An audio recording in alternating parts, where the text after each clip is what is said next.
સવારમાં નાહી ધોઈ અને હું તૈયાર થઈ ગઈ એટલે હેતરાજની એક્ઝામ શરૂ થતી હતી તો હું હેતરાજને જઈ અને સ્કૂલે મૂકી ઘરે આવી અને પહેલાં તો મેં ધૂપ કરી નાખ્યો અને પછી દીવાબત્તી કરી નાખ્યા.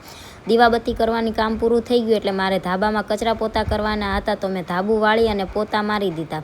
બપોરે હું નવરી થઈ અને બેઠી હતી ત્યાં તો મને યાદ આવ્યું કે ખાટું દહીં પડ્યું હતું એટલે ઢોકળાનું પલાળવાનું હતું. છાશ ખાટી હોય તો ઢોકળા સારા થાય એટલે મેં ઢોકળાનું પલાળી દીધું. અને આ ભાઈને તો કાંઈ કામ હતું નહીં એટલે એ ભાઈ ડાન્સ કરતા હતા અને મારે તો મશીનનું કામ હતું એ પૂરું કરવાનું હતું. હું કાલે જે સાડીની લેસ લાવી હતી એ મારી સાડીમાં મૂકવાની હતી તો હું મશીન લેસ મૂકવા બેસી ગઈ.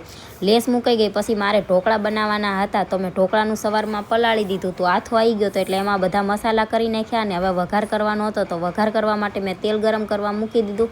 એમાં રાઈ, જીરું, હિંગ, તલ અને લીમડો નાખી અને વઘાર કરી નાખ્યો. વઘાર થઈ ગયો એટલે એમાં સોડા નાખી દીધા અને પછી મેં બધી વાટેકીઓ ભરી લીધી અને ઉપરથી થોડુંક કોરું મરચું છાંટી દીધું.